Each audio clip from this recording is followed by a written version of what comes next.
Yo, this is Sparing Myself the Pain, a rundown of all the negative things that I'll miss out on by being a marriage free and child free woman. Let's get into it. Painful thing number four, messy divorce. What would make a messy divorce even worse is knowing how peaceful divorce can actually be. There are some couples who divorce after years of marriage who are still able to remain friends. They grow apart and they're able to like co-parent and then go their separate ways, still having respect and love for each other. That would be ideal. If I was married and it just didn't work, we drifted apart, became incompatible for some reason, that we can just say, you know what, I can see that you aren't happy anymore, and if being released from this marriage is something that would make you happy, then I am willing to do that for you. That's the stuff of dreams. There's nothing dreamy about a divorce, but if you can walk away from a marriage, still being friends with your ex, that would be preferable to being dragged to court every other weekend, or having your ex try to turn the kids against you, having to force child support. There are some men out there who were married. They have kids within their marriage that are their biological children, and they will still try to get out of paying child support. And that just blows my mind. It blows my mind. Um, Alimony too. If you're a stay-at-home mom, really bad idea trying to get alimony out of a man who can afford it. Imagine just being, you're a stay-at-home mom to a man who is a millionaire. I mean, a millionaire. I don't mean somebody making $80,000 a year. An actual freaking millionaire, somebody who can afford to pay alimony and child support, but still try to weasel their way out of it. And then trying to deal with the kids on top of that, with the whole custody arrangements, and who will have them for the weekends, who will have them for the summer, how are they going to do split holidays and birthdays and all of that. And it's just, that's inconvenient. That is just inconvenient. It sounds like a massive headache. Depending on how old the kids are, if they're old enough to have an opinion about it, they might, they might start being difficult. They might start being difficult to say that they're upset that their family has just been torn apart. So they're going to just start acting like little assholes because they're upset about it. They're angry and bitter and all of that. Can't say that I would blame them, but still, having to deal with teen attitude or tween attitude on top of going through a divorce because your ex decides to act like a spoiled child, just seriously, I would just run away.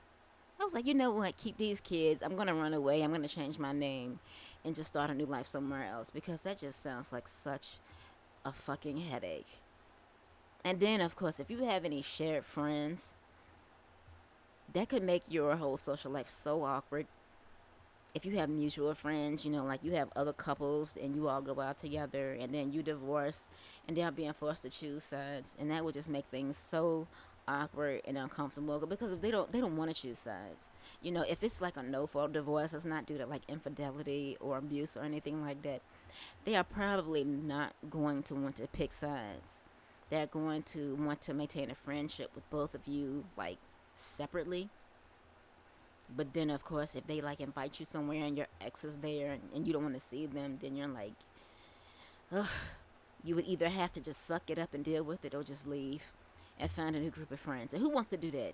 Especially if you've had friends that you've known for years and years and years, like 10 plus years, and then having to go and find a whole new group of friends just to avoid having to keep seeing your ex.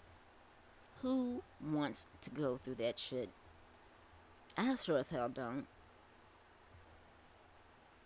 If the divorce is due to something like cheating, then you would, have to explain it to your friends, your family, and all of that, even your kids. And that would just be awkward and uncomfortable, having to tell your kids, like, especially if they're young. If they're teenagers, then they can handle the truth. But if they're younger than that, if they're like 7 or 8 years old, you don't really want to tell an 8-year-old that, hey, we're divorcing because your dad stuck his dick in another woman and maybe even got her pregnant. I can't even imagine trying to explain that to a kid who was like younger than like 13. or 14, oh yeah, we're divorcing because your dad wouldn't get another woman pregnant. So you're gonna have like a half sibling. And then dealing with that, if something like that does happen, he would have to pay child support to that other child. So your kids that are born within the marriage would get less. Ain't that about a bitch? So you're having to deal with, being a single parent, having to pick up the slack left by your husband being out of the picture. And it's like, nobody wants to come from a broken home, and nobody wants to be the cause of a broken home. At least I wouldn't. If there had some sort of disagreement or discord in the marriage, I would at least attempt to make it work, so that the kids are not being, forced to pick sides or being, dragged back and forth between two households. Because that's just the line. It's too much, and it's not something that they should have to suffer through. But that's just me. The kids might need therapy. They might develop, behavioral issues because of it. And it's something that just wouldn't even be their fault. To have to suffer these negative consequences because of the actions of two adults. And luckily for me, that's not something that I'll ever have to deal with, because marriage is just not appealing to me at all. It's just, whenever I think of marriage, I don't think of the wedding like some people do. They think of the wedding. It's like, oh, I'll wear this fancy dress and pick out all of these colors and have a cake, and then I'll invite all of these people. They're thinking about the wedding. The marriage itself is like, it's more than just throwing this really fancy party. But the idea of marriage in general is just really, really off putting to me. Nothing about it is appealing. And that's just one thing that I'll never have to deal with.